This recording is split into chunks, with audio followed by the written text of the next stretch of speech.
Welcome everybody to the Utah Department of Corrections Family and Friends Orientation. I'm Lieutenant Brendy Werrett with the Reentry and Rehabilitation Division. I'd just like to thank everybody for coming tonight. We know this is a really difficult time in your lives, and we appreciate you coming to figure out how to support your family, and we appreciate you being here. So we're committed to your loved one's safety and success, and we want your incarcerated loved one to leave incarceration with the knowledge and skills to help them lead successful and crime-free lives. We want to provide you with information that will assist you in navigating the correctional system and help you support your loved ones during this challenging time in your and their lives. Thanks again for being here. The presentation will give an overview of several areas of the correctional facility. The Board of Pardons is here, mail and property, accounting, phones, medical, visiting, and reentry and rehabilitation. We also have staff here from our Central Utah Correctional Facility and Utah Correctional Industries. Utah Prisoner Advocacy Network, UPAN, is here as well. Thank you guys for being here. We have a great partnership with UPAN, and they can be a great resource for you and your loved ones, so please connect with them. They're over at the table over there. So, please, just a couple of housekeeping things. Please hold your questions until the end. You'll have ample time to walk around to the tables and discuss your individual questions with people. We know that the Board of Pardons gets a lot of interest, and so we'll have them present first, and then they step out into the hallway. So feel free to just go out to the hallway and speak with them about your individual questions as it frees up. There's handouts with our contact information and UPAN information by the entrance if you haven't picked one up. And there's also a sheet where you can provide your email and contact information if you'd like us to send the video and slideshow to you guys. We also have refreshments over there, so please feel free to go pick up whatever you'd like. And we're going to have Director Turley and Director Schoenfeld open for the presentation, and then we'll follow with the Board of Pardons and Parole. If you have questions, just go ahead and step out into the foyer again for the Board of Pardons. And please welcome our directors.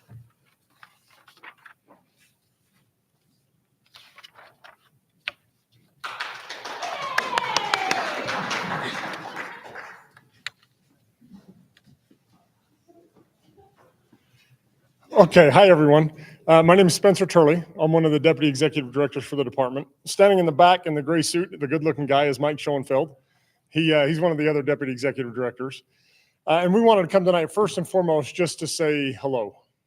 We understand that having family members be incarcerated can be a very intimidating, can be a scary, just an uneasy feeling for family and loved ones, and we recognize that. And so we do these events to try and ease some of that anxiety that comes, and to let you know that first and foremost, we have your loved one's best interest in mind. At the end of the day, we never forget that we are the Department of Corrections. We are not the Department of Punishment. Our job is not to find some way to punish your family member. That's not why we exist. The punishments are handed down from the judge at the time of sentencing or from the Board of Pardons and Parole as they make a decision. That is not our role. That is not why we are here. At the end of the day, when we think about being a Department of Corrections, our goal and the end of everything that we do is to help correct people's behavior, because we do not want them to come back to prison. When they get out, our ultimate hope is that they will be successful, that if there was any kind of substance abuses, that they'll remain sober, and that they will get out and live just, frankly, happy, successful lives. And so that's why we exist, is we want to help them overcome whatever challenges brought them to prison, so that they can get out whenever that time comes, and that they can be successful and live productive lives as good members of society. So to help us accomplish that overarching mission, we have, it's on both screens here. This is our essentially our mission, our vision, our values, and core pillars as a department.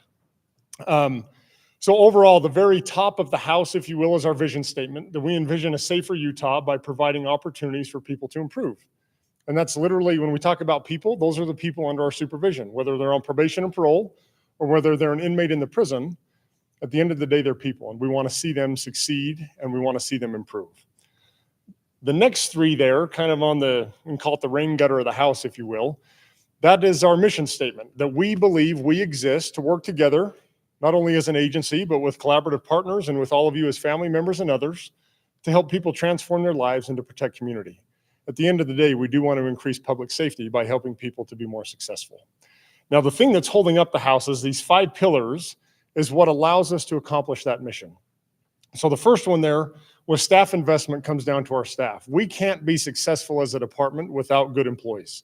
And so first and foremost, we do everything that we can to have good employees that are well-trained, that are invested in their jobs, that are here to carry out our mission and vision. And so our first and foremost priority is our staff, so that they can then take care of your loved ones properly. Secondly is safety. We want to make sure that we have safe and secure prisons. We want to make sure that everybody that is working in our prisons goes home safely at the end of the day. And frankly, we want to do everything that we can to keep your loved ones safe as well. Prison can be an intimidating and sometimes a dangerous place. And we want to do everything that we can to keep it safe. And some of that is doing everything we can to keep drugs out from coming into the prison. We want to do everything we can to keep people apart that would otherwise want to attack each other, and everything, all of the other dynamics that might play into to keeping a prison safe and secure. So that's the second priority we have. The third priority, and really the middle one, is collaboration. Without collaboration and working together, we can't accomplish the first two and we can't accomplish the last two.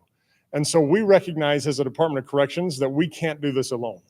As good as we might want to hope that we are, we recognize that without the community partners, many of the people sitting around the room, and many of the people that aren't here in the room, that we truly can't be successful. And so our mission and hope is that we work together collaboratively with many, many people.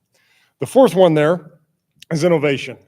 That in the day that we live in today, there's always new ideas, there's new technology, there's just new ways to innovate to better help people succeed.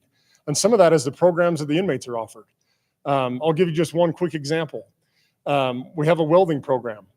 We could say, hey, let's weld things. And you pull out the welder. Well, now in today's day and technology, you can do a welding program completely virtually, and you can learn how to weld virtually as well as you can in person. And so when we start talking about innovation, there's a lot of innovative things that are there, and we want to continue to do our part to be innovative in the way that we're supervising those that are under our jurisdiction, so that we can help everybody again to be safe and successful. And then finally, the last piece is rehabilitation. The vast majority of the inmates in our prison get out, which is a great thing. About 95+%, 96% of the inmates that are in prison get out. Well, again, our hope is that when they get out, they're going to be better than when they came in. So one of our ultimate focuses as a department is to help people successfully re-enter society by doing all of these other things. So we truly believe that if we can do those pillars right, that we're going to help people change their lives and simply do good things. And then the last piece of the house there is an acronym that we use that, if you put those words down, if you will, the first letter in each of those spells the word SPARK.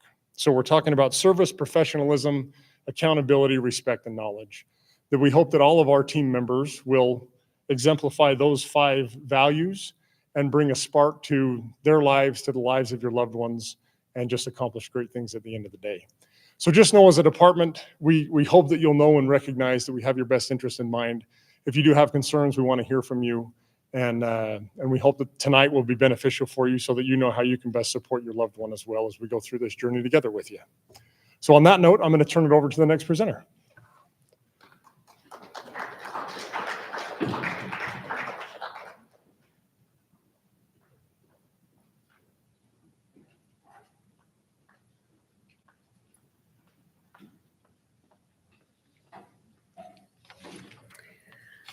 Hello, my name is Brittany Carson, and I am the Director of Public Outreach and Transparency at the Utah Board of Pardons and Parole. I also have Amanda Robinson here with me, and she'll cover a couple of these slides.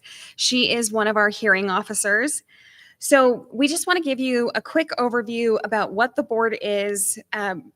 Really, at the core, the board holds the figurative key to getting out of prison. We're the ones that are making the decisions about a person's, when they're going to get released, what their conditions are going to be, how that's going to look. So we make all of those prison release decisions. We also have commutation and clemency authority. In Utah, the governor doesn't have it, just the board, and we also can do pardons. And so that's a process that, after somebody has been incarcerated and completes all supervision after a period of time, they can apply to have their record expunged, essentially. Currently, we only have 4 of our 5 slots filled at the board. We just got an appointment of our 5th person that we're waiting for a Senate confirmation on. We also have 5 part-time board members who we bring in, like when someone's on vacation information for voting. It takes 3 of the 5 to make a decision on anything on what's going to happen moving forward. So, and each of those board members serves a 5-year term. They're appointed by the governor and confirmed by the Senate. Okay, so this is confusing but simplified. This is the simplest way we have found to talk about what the process sort of looks like. And here, this just assumes one individual commits one offense, goes to prison one time, successfully completes parole, and never comes back. So that's why there's lots of dotted lines and other things, because that doesn't always happen. It is always the hope. So basically, how this process works with the board, a crime is committed, it goes through that judicial process, and that person is sentenced to prison by the judge. At that point, jurisdiction transfers from the courts to the board. UDC will take physical custody of the individual. The board takes over the jurisdiction of that person. And the first thing that we do in our process is called a scheduling review. And this is required to be completed within 6 months of a person coming to prison. And in that, we will calculate the sentencing guideline. The board will order treatments and assessments that they would like to see completed before that person comes before them for a hearing. And they will set a tentative original hearing date. And that it's a month and a year that that person will be coming before the board, assuming other things don't happen, for the first chance at being considered for parole. When you move down that line there, we have this red triangle of institutional behavior. There's a lot that can happen in there. Individuals can pick up new charges while they're in prison, which is why there's a dotted line back to being sentenced by a judge, and that process would start over. But what happens while somebody is incarcerated plays a big role in how the board makes its decisions about parole. Someone's behavior, their completion of treatment and programming, their engagement, all of those things are considered. So once you finally get to that board hearing, we have a facility at USCF where individuals incarcerated there can come in person and be heard there. Otherwise, individuals incarcerated at one of the county jails or at CUCF will have a virtual hearing. All of our hearings have a virtual option, so individuals, loved ones can watch them online, or if it is in person at USCF, they can come there and watch that hearing. After that hearing, the board will vote, and it takes, again, 3 people to make a decision. And there's a lot of different types of decisions that can be made, but essentially it'll be either a granting of parole at some point, or usually the alternative would be setting a rehearing for that person to be heard again. And that's why that line goes back to the board hearing, and then that process would continue until the board decides that a parole date should be granted. If a parole date is granted, what happens is that person will come out on parole. If there is a violation, there's a few different tracks that those violations can take. Sometimes they're simple ones where the person is returned to parole after a sanction like a 3-day jail rim, or an agent may request an additional condition be added to them. If a person violates parole by committing a new crime, it goes back to that beginning part. And if the AP&P agent requests a warrant to return that person to prison for their violation, then they're going to come back to that kind of board hearing process.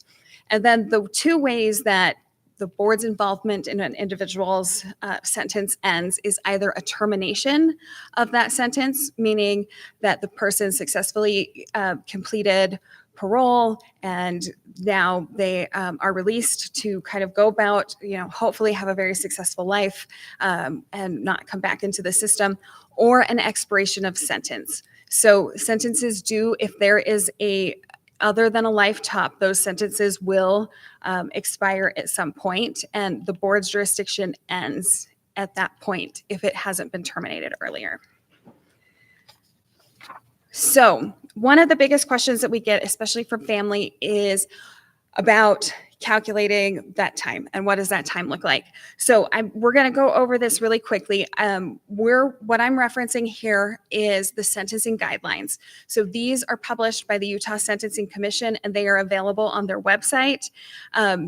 Just so you know, depending on when your loved one was incarcerated or convicted, they might be under different guidelines. The current guidelines came into place in May of this year. So if they were sentenced prior to May, they would be under the previous, I think they were 2023 guidelines.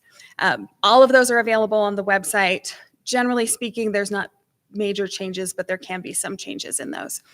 So once that person comes to prison, we will take that judgment and commitment and look at what charges that individual was sentenced on. We will look at whether they are going to be served consecutively or concurrently. And then we will calculate three things: that expiration of sentence, that's that maximum sentence that an individual can serve. We will calculate the sentencing guideline using that guideline book. And we will also calculate credit for time served. So state statute does require the board to give credit to an individual if they were incarcerated before their sentencing on the charge that they were sentenced on. And so we will go in, we will look at those records, we will count those days, and those days will be given as credit to that individual. A couple things to note about the guidelines. So in a case where there are multiple charges, the most serious offense, you'll get 100% of that guideline. And then the other offenses, you'll either get 10% if they were sentenced concurrently or 40% if they were sentenced consecutively. And so that is how the board will add those numbers up.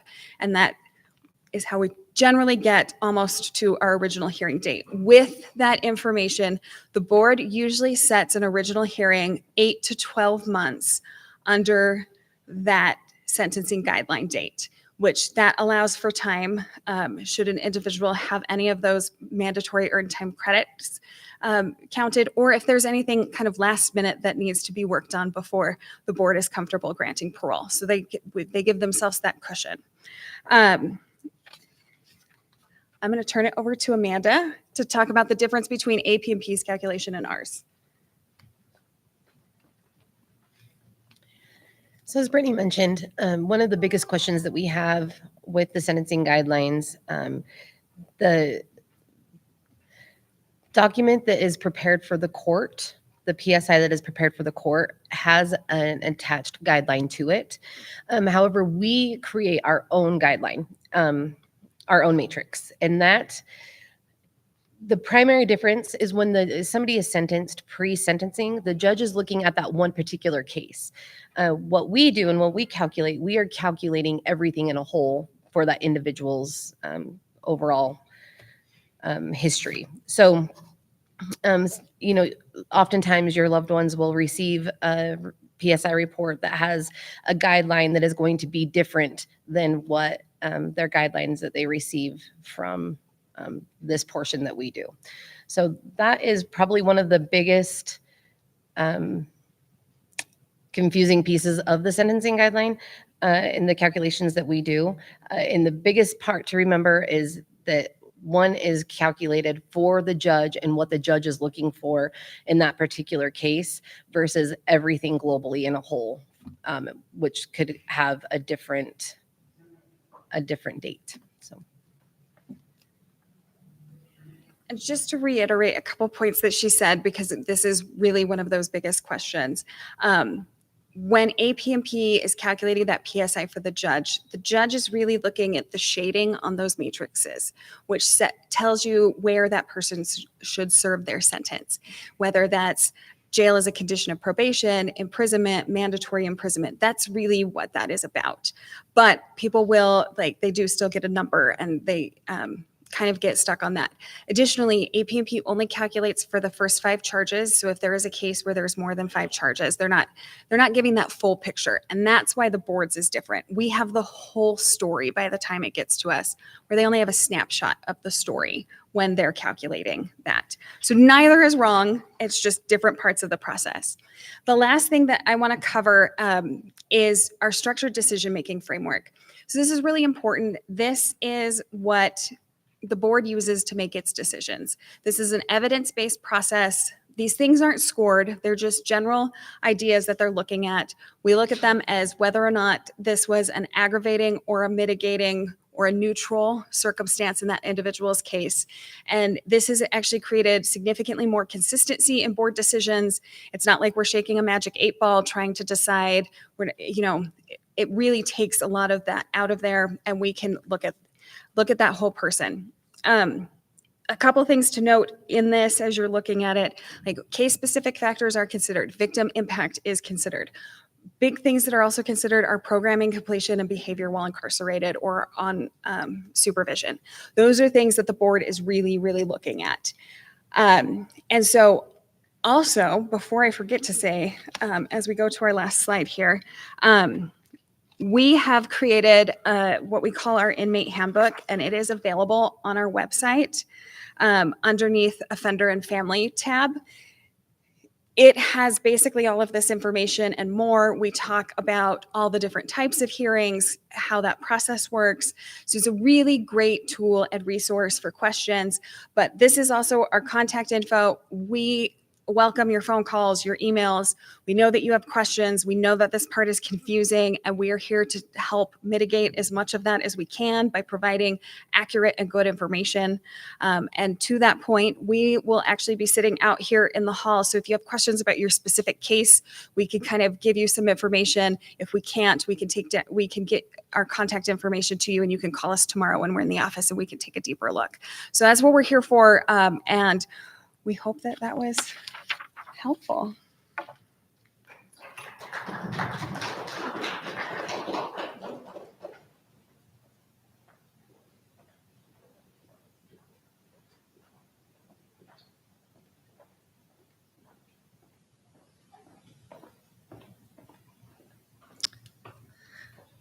Good evening and welcome. My name is Kathy Trujillo, and I am the mailroom manager, and I will be covering the processes for mail and property tonight. So, frequently asked questions about mail are, what are the rules when writing letters to inmates? Physical mail from friends and family needs to be sent to Pigeonly. There's a third-party company called Pigeonly. An on-site mail processing center. The mail will be photocopied and sent either to CUCF or USCF. The mail teams and housing officers will deliver the mail.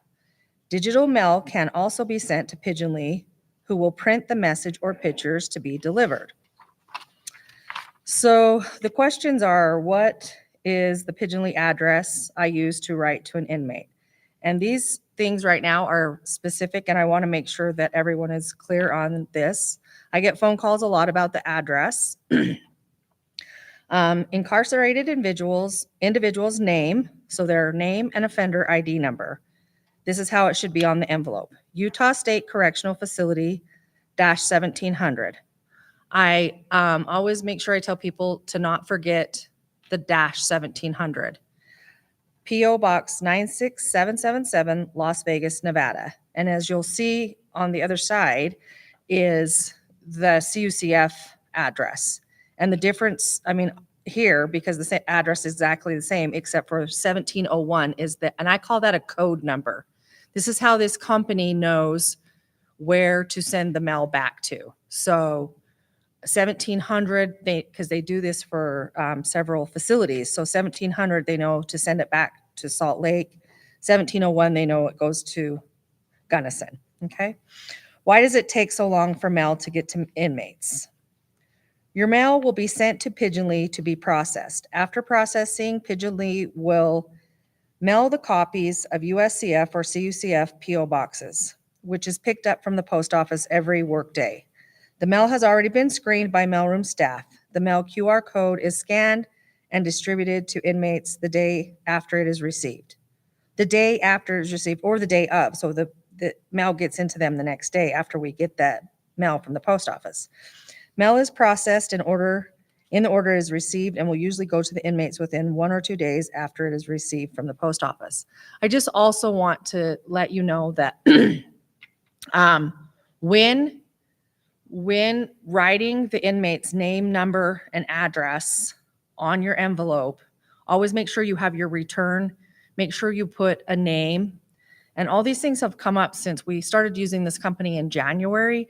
And sometimes the inmates' families' mail would get denied by the third-party company. And it's because a machine is scanning that envelope at the third-party company. So the machine, if you do not write legibly, do not write in cursive. I've learned all this stuff over the course of months.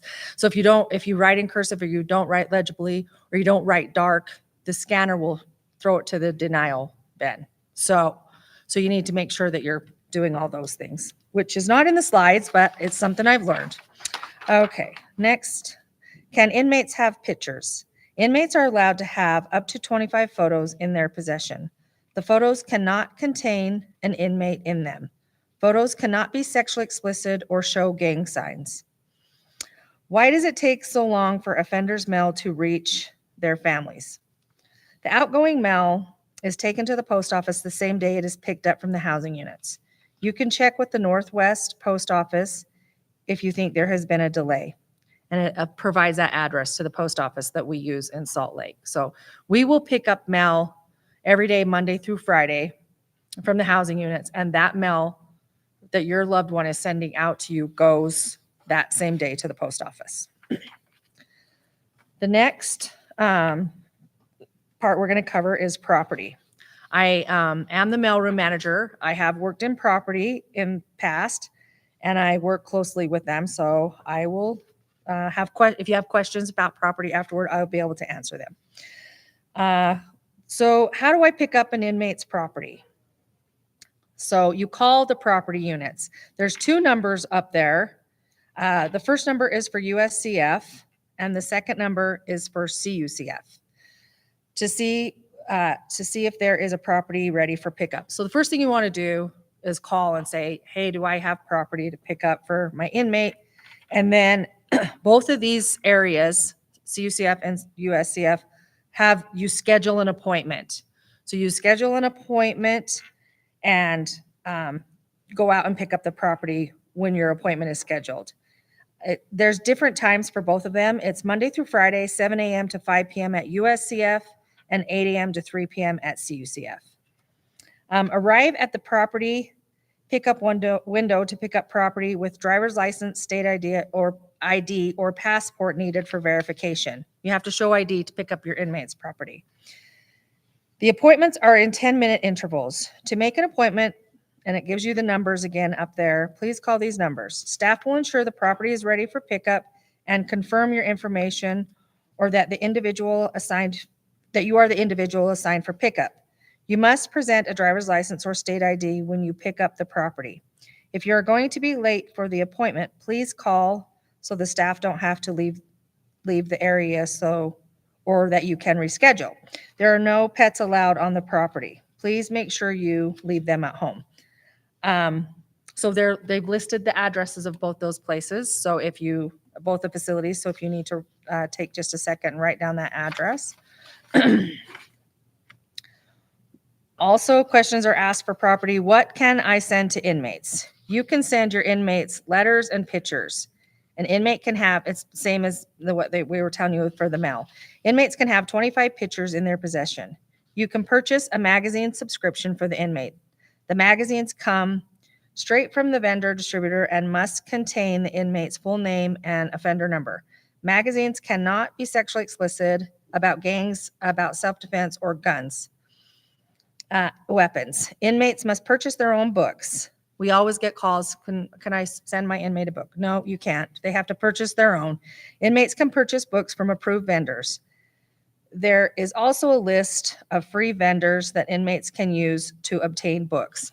Also, you guys, if you are here today and you want to send your inmate a magazine subscription, please come over and talk to me at the table, and I will give you the addresses for the facilities, because you do not send them to the Pigeon League Company. Those go straight to the facilities. Magazines do.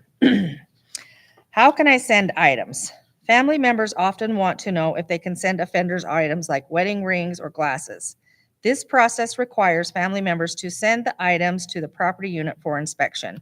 So you can send, the inmate has to have a prescription, the family takes care of it, they send that to the optical, and then they will forward those to the facilities. You can send rings to the to the inmates. Every inmate is allowed to have one wedding band style ring. The ring must be smooth, plain, no texture, ridges, patterns, or stones. Engravings on the inside only. The ring value must be $75 or under. All rings must be sent directly from the vendor. The property unit does not accept any items from family and friends. So if I want to send my inmate a wedding ring, I am going to purchase it from the vendor under $75, and I'm going to have them send it straight to the prison. Okay. Glasses are accepted from a doctor's office or a vendor. Family friends cannot send glasses to inmates. Sunglasses are only accepted if there's a medical or ADA clearance. The lenses cannot be tinted. However, transition lenses are accepted. That is it for us. Thank you very much for coming.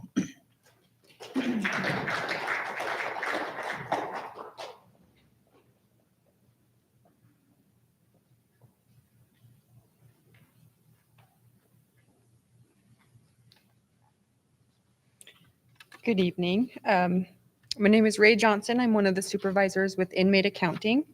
I'm here to share some information of how Inmate Accounting handles and manages inmate funds.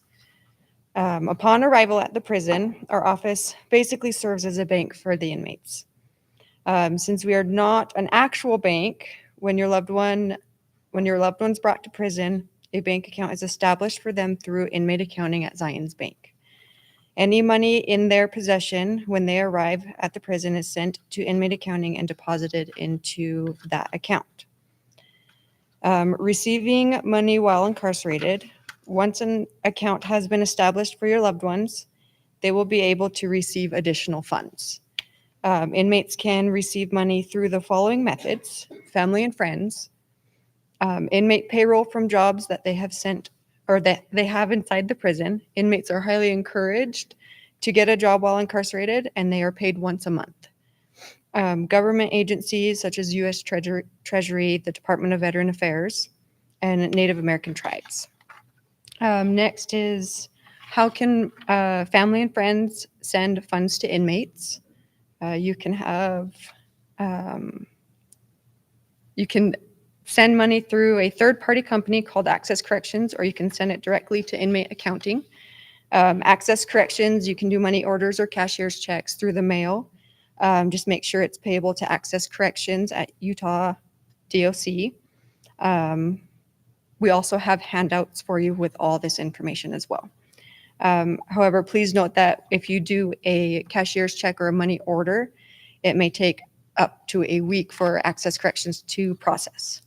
If you would like your loved ones to receive their money faster within 24 hours, you may want to consider the following options, which is telephone. You can call 1-636-888-7004 and speak with a live bilingual agent. Online or through the internet by visiting their website. They also have an app, and you can download that on your phone, and the fee for that is $6.95 for each deposit. Kiosks are also available at each prison, and you can deposit up to $5, or sorry, a minimum of $5, because they have a transaction fee of $3.50. Inmate Accounting, which is us, you can mail your money order or cashier's check to our building just across the parking lot. Please note that we only accept the money orders and cashier's checks. Remember to make those payable to the inmate and write their inmate number, the sender's name and address on the money order or on the check, as well as the return information on the envelope. They must match.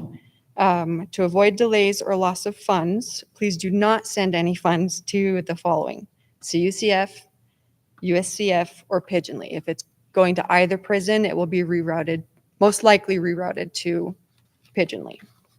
How and where your loved ones will use the money you've sent them. Commissary, inmates have the opportunity to purchase items for commissary once a week. Available items include notebooks, pens, snacks, personal hygiene products, and other similar items. Phone. They will be able to transfer funds from their inmate account to their phone account to cover the cost of personal phone calls. They can transfer a maximum of $25 per transfer. Once the amount is depleted, they may transfer more money to their phone account, and they can do this multiple times per day, provided they have sufficient funds. Send money outside of the prison. To do this, inmates submit money transfers requests to inmate accounting. Upon receipt, we withdraw the funds from their inmate account and send a check to the designated recipient. Allowable transfers or purchases typically include items such as books, magazines, music, gifts, or financial support to family and friends. Inmate fees and other costs. Your loved one may incur additional fees and expenses during incarceration that they are responsible to pay for. These fees include the following: medical charges. Inmate accounting receives medical charges from the Department of Health and Human Services and various medical services and supplies provided to inmates.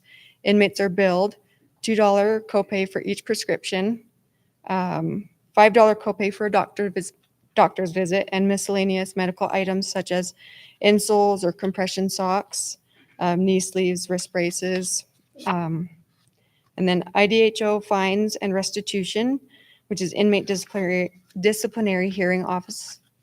The IDHO office needs IDHO office sends inmate accounting a weekly report which details inmates' fines and restitutions due to misbehavior, fighting, drug use, or failure to obey direct orders. Transportation. Inmates are responsible to pay $63 fee to appear in court and attend a civil court hearing, which is different than a Utah Department of Corrections hearing. Please note that when your incarcerated loved ones incur expenses such as medical fees, IDHO fines and restitution, and transportation costs, inmate accounting will take up to 60% of an inmate's current balance as well as 60% of incoming funds until these obligations are fully paid. However, once their account balance reaches the $15 threshold, inmate accounting will stop taking money from their account so they can still purchase commissary items or make a phone call. Please note that IFAO, it has the right to take up to 60% of an inmate's current balance as well as 60% of incoming funds to satisfy prior debt and any new charges incurred. This is in accordance with the department policy and procedure in Utah Code as outlined in FD 1251B, states that 60% of inmates' current balance and 60% of all incoming funds shall be deducted to satisfy unpaid obligation until it's paid in full. Deductions shall be taken from current balance of inmate's account, payroll, and incoming receipts. Utah Code 6413-23-5 states that the department may withhold part of an offender's funds in the account for expenses of supervision or treatment, restitution, fines, alimony, support payments, or similar court-ordered payments, obtaining the offender's DNA specimen, department-ordered repayment of fine, and any other debt of the state. ORS garnishment lien levy for child support. If an inmate is ordered to pay child support through the Office of Recovery Services, inmate accounting sets up a garnishment to ensure timely withholdings. Garnishment,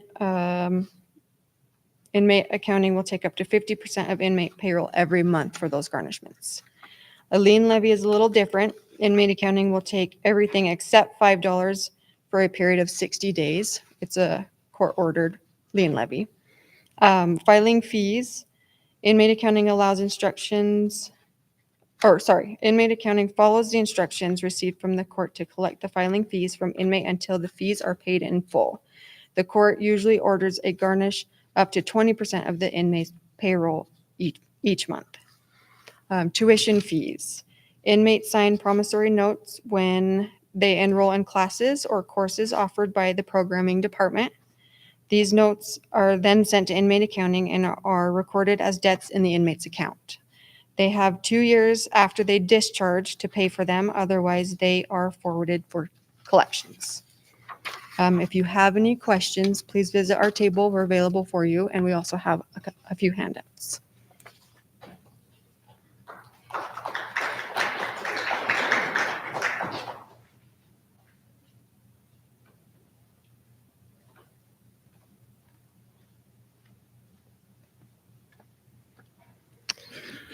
Hi, everyone. I'm Jonah Shaw. I'm the Administrative Services Director for Correctional Health Services. Correctional Health Services is the partner to the Department of Corrections in providing healthcare services to your loved ones. We provide all essential loved ones the following healthcare services, which is medical, dental, mental health, and optometry. Non-emergency healthcare services are requested using a healthcare request form. Now, the healthcare request forms are found on the units or on the tablets on the units, so everybody always has quick and easy access to these forms. Alongside that, if there is any emergencies, they do have nursing access 24/7. Moving on, there is a link to dhhsutah.gov/chs. There's a few more topics and a few more bullet points and tips and tricks that are located there. Go ahead and do the next one. Frequent medical questions that we get are typically regarding how to access the records. So the first question that we have is, how do I get access to my incarcerated loved one's medical records while they're in a UDC facility? And the answer is fairly simple. There's two different ways to do this. Now, ultimately, it is both through the GRAMA process, which is the Government Records Access Management Act, and the individual can complete a GRAMA records request and return it to the medical records. And unless they're indigent, they may also provide a blank money transfer to cover the cost of the copied records, which is about 25 cents per doubled page. The records will be sent to the family member indicated on the form. Now, the form is the GRAMA form, and it is also the released individual, which we'll get to in just a second. And then the individual is also required to pay for this service. The second one is that the family can submit records requests using a system called GovQA, which are Corrections GovQA records requests. And that is required. Before that's done, a power of attorney or offender signed authorization form is required in order to release those records. So when an offender gets to intake, they're afforded the opportunity to designate a loved one, and it's one individual to be the released individual to get records released to them or to access our family line, which we'll get to in just a second. The next one is, what do I do if I think my loved one was involved in a safety incident?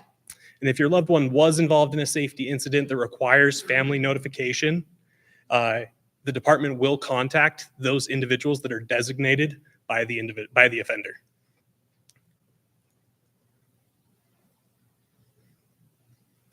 Okay, so when an release of information form has been completed, that limited power of attorney, you may ask yourself, what records access will I have? Once your loved one has signed that release of information form, you have access to their medical and dental records, but you will not have access to their substance use records or mental health records. So then, how do I learn more about my loved one's medical condition? The most common option is to call the family line. Now, the family line, let me pull open that number because I don't think we have it on this slide. The family line can be reached at 801-522-7293. And the family line, you may hear from me or an individual named Tina. We typically are the ones covering it. The family medical line is used to obtain information regarding their daily medication delivery or what other concerns you may have regarding their medical history or their records. The family medical line representative will verify that you have a limited power of attorney on file when you call that number. So if you don't have a limited power of attorney on file for your loved one, that is going to need to be completed and will be afforded to them through their caseworker. They can also, if you also call the family line and report that the limited power of attorney is not on file, we will try and coordinate that release as well. Alrighty, so only medical information will be disclosed to the designee via the family line, and then the representative is prohibited from providing any other non-medical information. So, and then also on the family medical line and on the release of information form, you are limited to only one individual, which means that you couldn't have, if your set of parents and your son or daughter is incarcerated, it couldn't be both of you, it would have to be one or the other. That being said, they can always alternate, like if one of them, if you want to revoke the previous release and get a new one, that's always available to you. Thank you.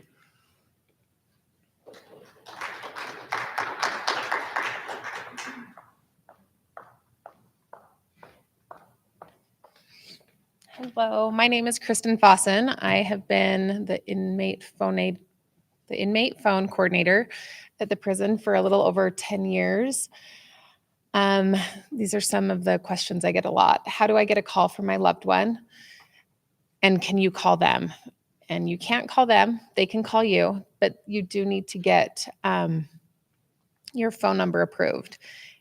This hasn't happened yet, but I'm going to give you guys a little heads up because it was supposed to come out on Monday and it's been on hold for a minute, but the inmates are now going to need a copy of your phone bill to be able to have a phone number added on their list. So it needs to have your phone number, your name, and your address on it. So if you are like paperless billing, you can go online, you can call your company, have them email you something and print it out.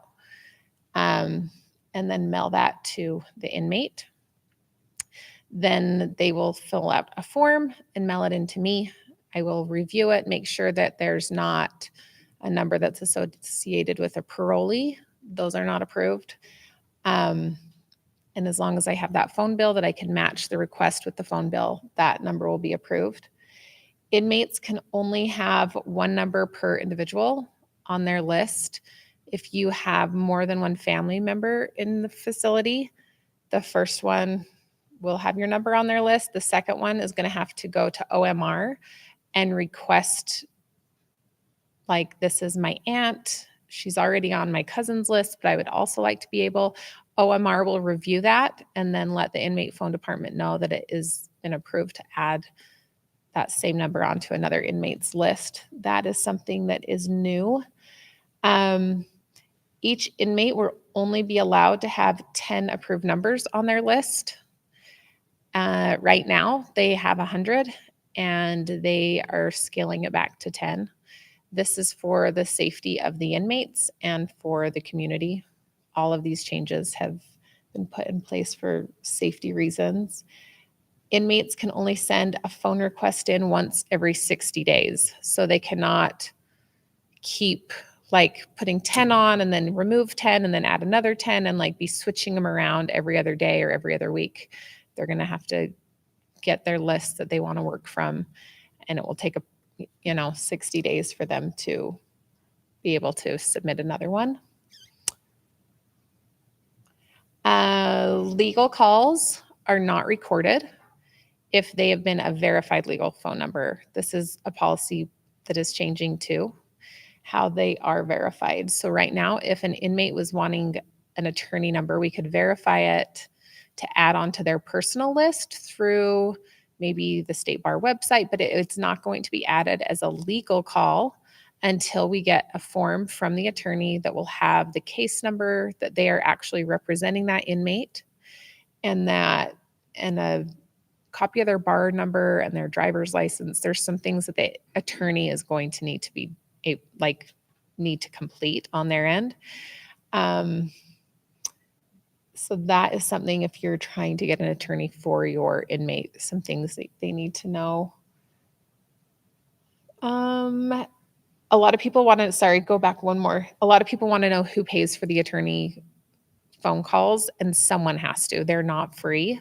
So a lot of attorneys have prepaid phone calls set up where they have got a balance with GTL, so that when the inmate calls, it's free to the inmate, but some don't.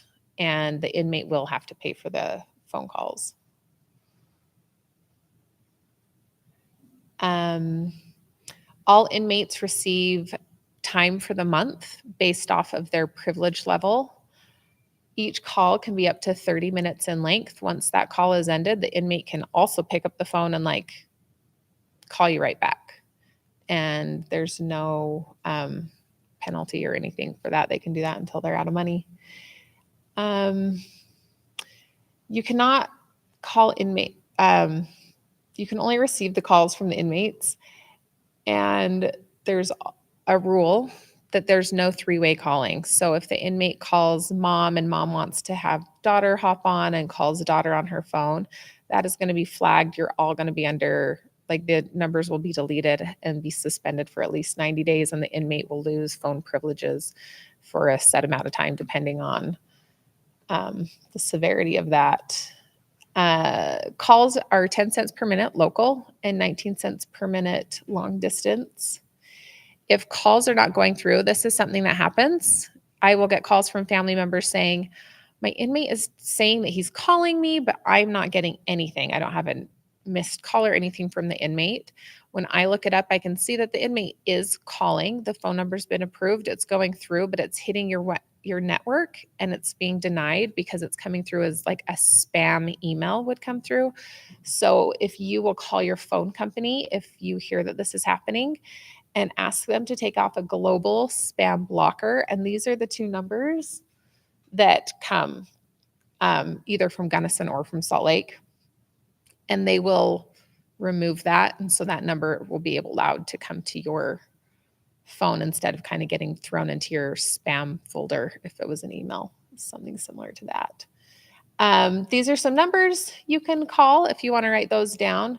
Connect Network can be reached at 1-877-650-4249. That is kind of just like an overall customer service line. The other numbers are numbers you can do to add funds to your account. And you can set up an advanced pay with the connectnetwork.com. Or that phone number, depending on how you want to do things. If you have any questions, you can come talk to me at the end. Thank you.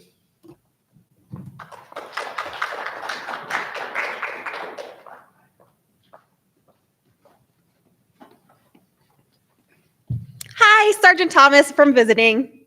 Nice to meet you. Okay, so a couple of things about visiting. How do I apply to visit my loved ones? That one, you just go to corrections.utah.gov. There's a link to that one that can be it. The nice part about it is it's just right in the middle of the screen. Once you go to that website, it clicks right in there. It says Visiting Family and Friends. Click on that right there. They'll have an application process. So you can either fill out the information online, or you can print it off and write in the information so that you have it. You can also bring a physical copy into the institution if you would like to do that as well. There's a couple of different options.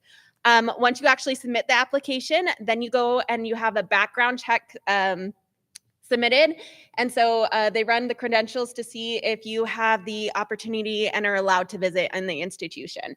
The approval process takes anywhere from 2 to 4 weeks. Plan on the 4 weeks, because then if it's sooner, then you'll be happy, right? So then you get approved a little bit sooner. So with that one, when they first come into the institution, they go into our Fremont facility, which is the receiving and orientation. With that one, when they are in there, they can have 1 visit per month.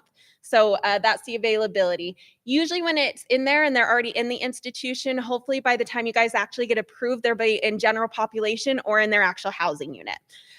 So how many visits do they get? So it's based on a privileged system that's based on the offender's behavior. So based on the behavior inside the institution, that dictates where they live, also how many visits they get to have.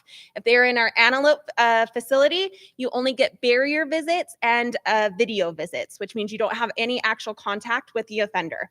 But if they're in our general population one, you get half in-person visits and half video visits. So it splits up the time so that they have the opportunity. Depending on their privilege level, they get to have more visits or less visits, or if there's a reason that you need more video visits or in-person visits, we also look into that and take that in consideration. If you have special accommodations that we need to work with, you just reach out to the visiting staff, either the lieutenants or the actual USP visiting email address, and then we usually get back to you with any questions and concerns with that one.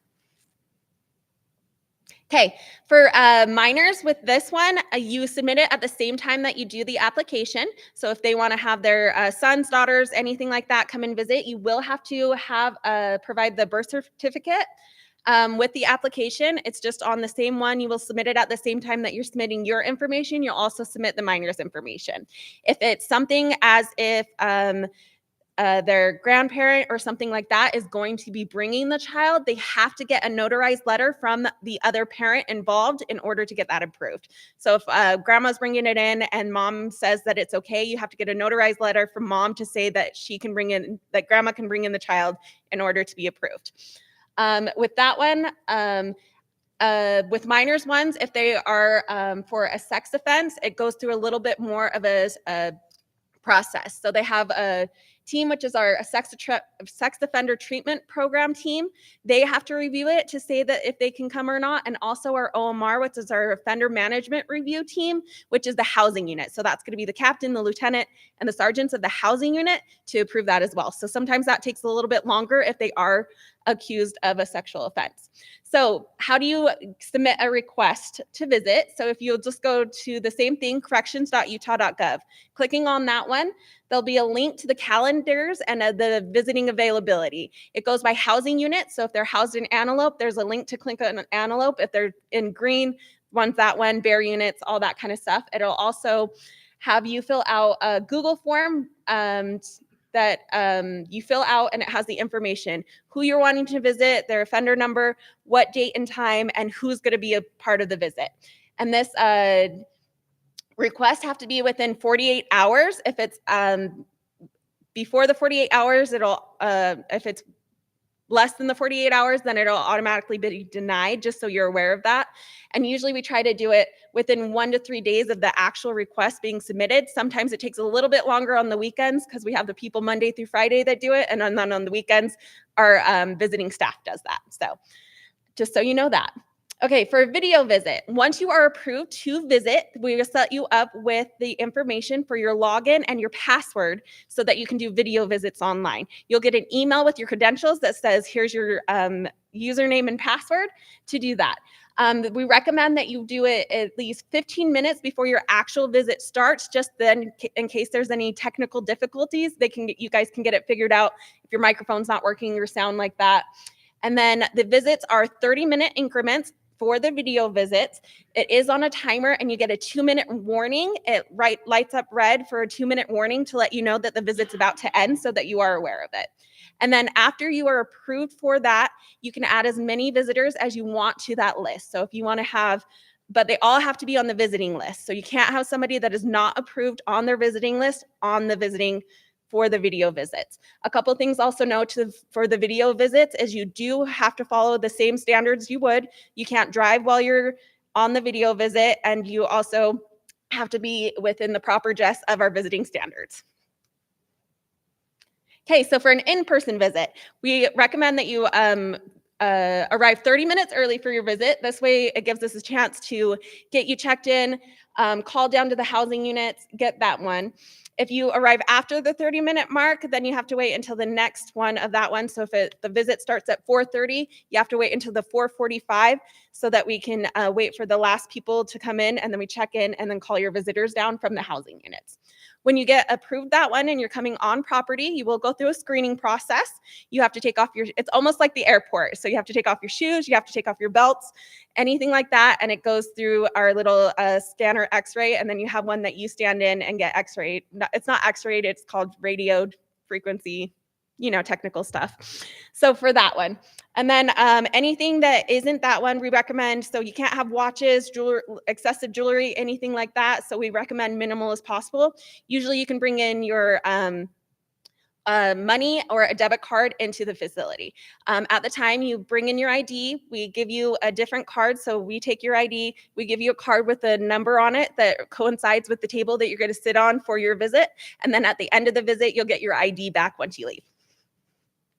Okay, so a couple of the visiting rules. The important one is the dress code one that we follow. So anything with a hood is not allowed, any tight-fitting clothing, any see-through clothing, no tights, leggings, that kind of thing, open toes, not allowed, low-cut shirts, anything like that, and then anything that resembles either our uniforms or an inmate uniform. So anything plain white, anything orange, anything the black and gray ones, we recommend not wearing that. So There is a list of ones on the website that specifically says the dress code. I recommend reading through that, going through it before you do come for a visit, because we will turn you away, unfortunately, and you won't be able to visit. So a couple of things when arriving. So the following things, you are allowed one brief hug and one peck at the beginning and the end of the visit. That's the only contact that you get to have during the visit. There's no in between that one. And then also we are very specific on, again, one peck, one brief hug. Any violations of those rules and stuff can result in a suspension from visiting, just so you're aware. You're not allowed to bring anything in. So just like as they say, nothing in and nothing out. If you guys have any more questions or anything that, like I said, on the website, it has a lot of the information. It also has our visiting staff doing a visit with the specifics of any questions and concerns with that one, so that you kind of know what to expect as you come in. So if you guys have any questions, I'll be over there. And next person.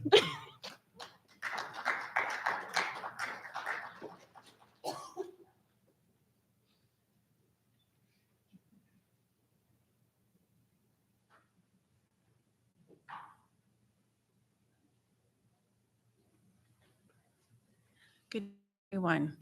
So case management, that's kind of, I think it's kind of a big deal because that's what I do. Anyway, so when going to prison, it's kind of a scary situation. Even if you've kind of been there, you know, your first time, your second time, or whatever, it's kind of scary. So each of your loved ones will be assigned a dedicated case manager. Individual service provider is kind of what we go by both. To help, and my role is to help transition and use their time wisely while they're incarcerated. We collaborate with other divisions to help provide for a safe and healthy reentry plan for your loved ones. The case manager will help in the following, and as you can see, we do the release or discharge planning, and that started as day one. As soon as your loved one comes in, we start talking about kind of like what programs they want to do. We start talking about what they want to do when they're finished with their time. At this point, then we determine a course of action. We also serve as the liaison between your loved one and the Board of Pardons, the treatment and education. And we answer a lot of questions, so we get to know the Board of Pardons really well. We help develop a case action plan. You're going to hear that a little bit. And the case action plan is developed to include treatment, education, and life skills classes. And their case is to help so that they're using their time wisely and they're learning new skills, like through education, or they're helping to refresh on new skills to help them when they release through our life skills classes. We conduct multiple assessments with your loved ones to determine their risk, needs, and responsivity to treatment and programming. And some of those assessments determine some of the things that would be on their case action plan. The whole goal of the case action plan is, again, to kind of increase some of the skills, and so when they release that they're not coming back. And we're here to support and encourage your loved ones to take advantage of all the programs and the classes that UDC offers. And then we have a video.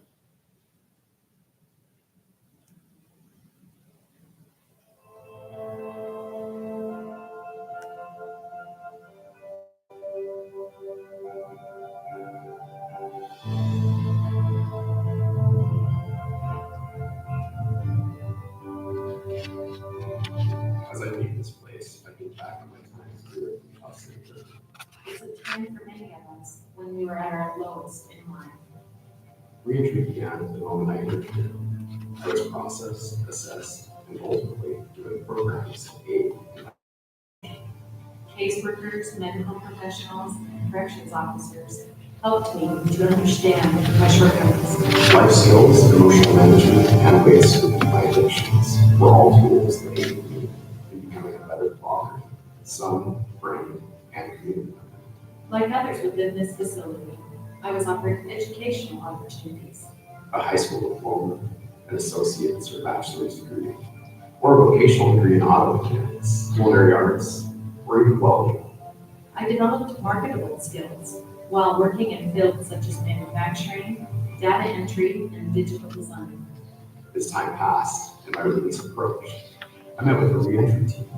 They eased some of the stress and fear I have about reentering the community. They took the time to identify resources such as government agencies that can help me access healthcare, housing, and job placement. They helped me practice my interviewing skills, build my resume, and even identify a career that fits me and who I am. I may start my release at a community correctional center. Or I'll release on parole supervision. Agents ensure that I have the resources and support I need. In addition, I will follow a case action plan that may include educational classes, home visits, and meetings at a treatment resource center. As part of the reentry stability process, I will rely on my friends and family in ways that may never have happened before. I will need them to be supportive without enabling me to relapse into old ways that led me here in the first place. Thanks to the opportunities I've received, I leave this facility today Never planning to return. Right. So that's our goal too. We are there to help your loved ones so that they're going to get into the classes and treatments that they need. So just like at the end, the end of the video said that they're never to return. I mean, that's what we want.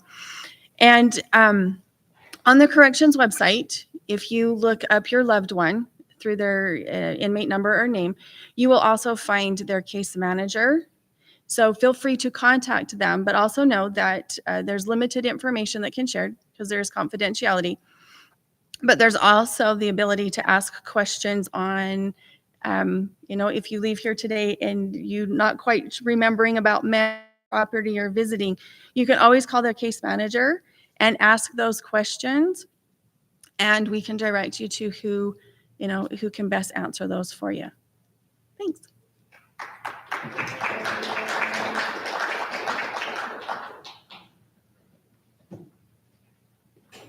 How we doing, everybody? I'm Josh Ma. I'm with the Inmate Placement Program. You might hear your loved ones talking about being countied out, possibly. And so that's what I'm kind of going to talk to you here about. So we have about 1,600 inmates or so scattered kind of throughout their county jail system throughout the state. And one of our common questions is, why were they sentenced to prison? Why are they going to a county jail, right?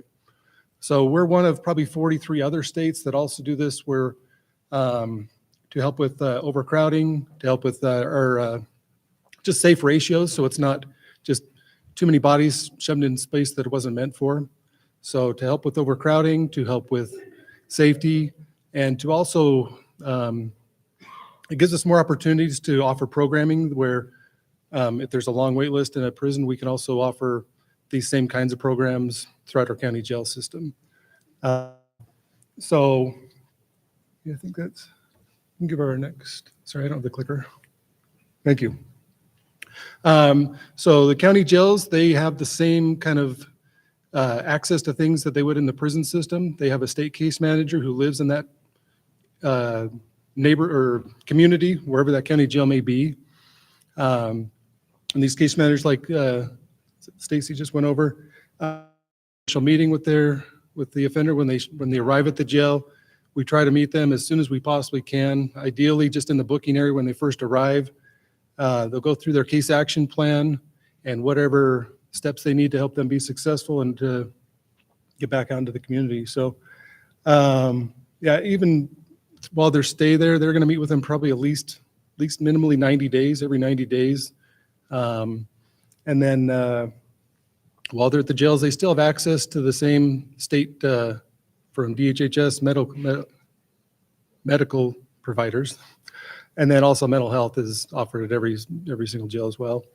And each jail is a little bit different, but they do have access to the recreation, to commissary, to phone calls, to visits, to just similar things, right? We have a lot of our inmates that work for the county jails on road crews. They have what are called gate passes, so if they're close to getting released, they qualify for those a lot of times. They can make money doing different jobs out in the community, building, whatever the things might be. And to highlight a few of our things that we offer. Right now, we've got 7 of our county jails, 7 of the 20 offer a substance use treatment program that if they were in a prison, they may not have access to as quickly, so we can get them into those services a little bit sooner. We've got 2 more jails that are finalizing their contracts to get also that added to them as well. And then 4 of our county jails have sex offender treatment as well. So, and then this last part, the successes we had out in our county jails. So last year we had 97 people graduate high school, 272 completed substance use treatment, 68 they completed sex offender treatment, and then 388 completed the moral recognition therapy. And then the bottom picture there, we had 33 people completed the vocational trades through Uinta Basin Technical College. So it's a building trades class that they go through. This particular one they built last year for a family out in Tabiona. Their house had burned down, and through a series of grants, they were able to get this house to them. So it was kind of cool. So the offenders, they learned, every aspect of building trades, carpentry, electrician, plumbing, all that kind of stuff. And then the picture on the right was kind of the foundation that they set it on. So that's all. Thanks.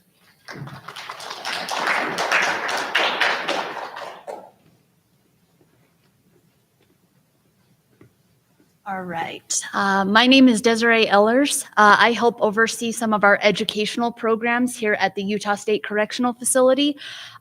Colleague is Melissa Maxwell. She helps oversee the educational programs that are offered at the Central Utah Correctional Facility. So I'd kind of like to start off by talking a little bit about how we as a department, and including myself, find education to be so important. So education is a way for us to provide opportunities for your loved ones. If I could get the next slide, Brendy, thank you. It leads to more opportunities and helps to reduce recidivism. Some statistics say that if your loved one is to receive their high school diploma while incarcerated, oh, yeah, of course. Yeah, they're 2 times more likely to stay out of the criminal justice system. Now, to take that a little bit further, if they are to get a job certification through one of our vocational training programs, they're 3 times more likely to stay out of the correctional system. So once again, the more we can help your loved one learn, the more we're providing them the opportunity to not recidivize and enter back into the criminal justice system.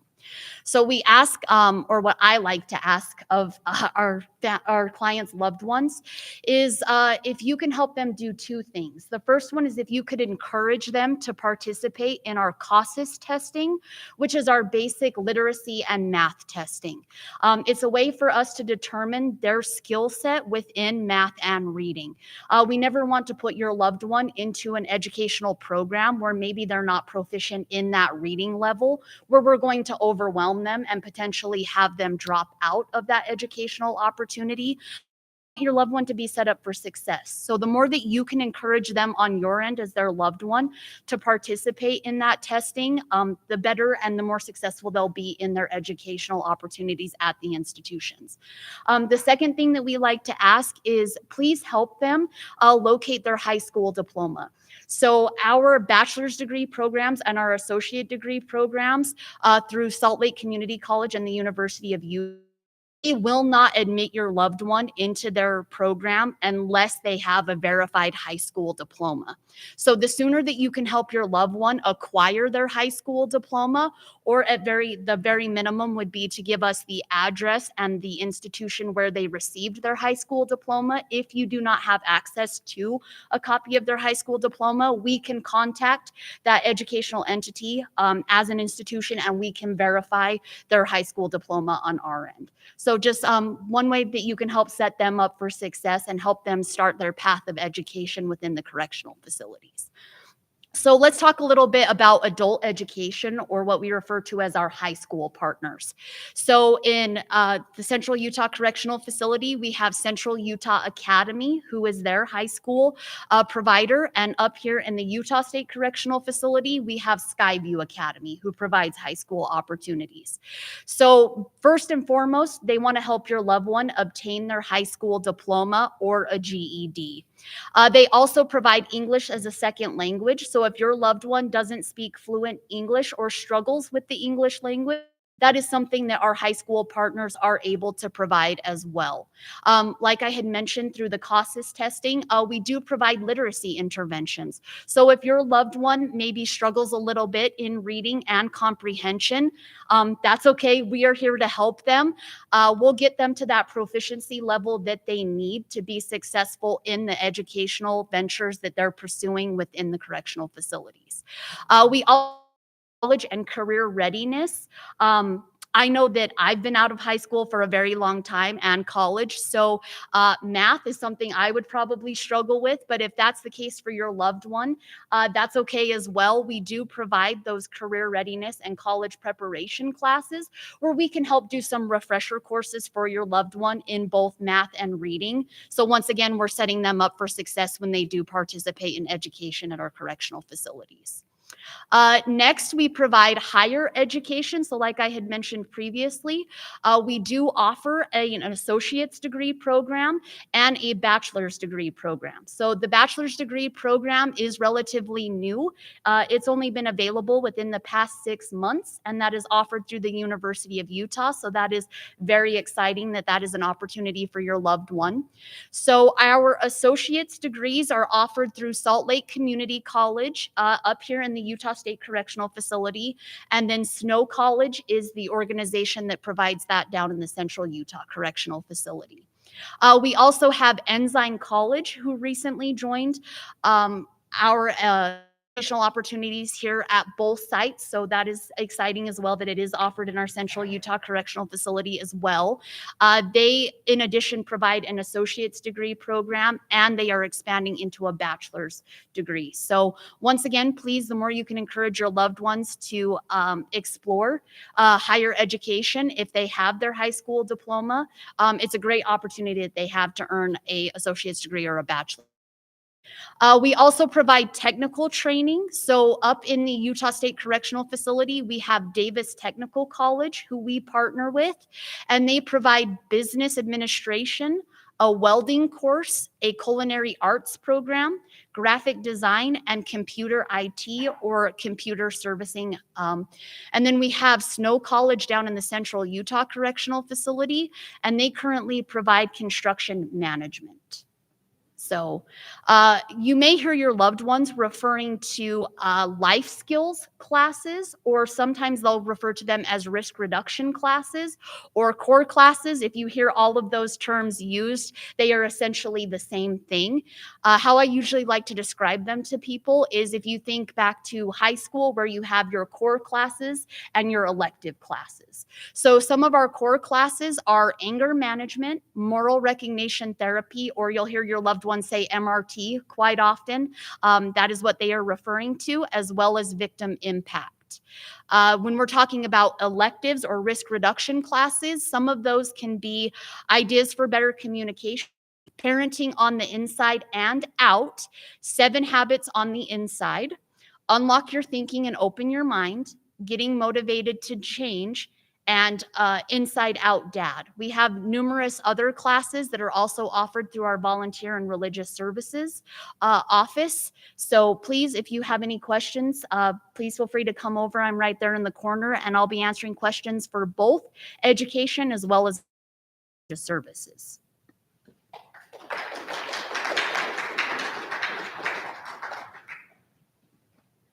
Thank you guys so much for being here. If you want to start walking around to the tables to ask questions, you can ask your individual questions more specifically.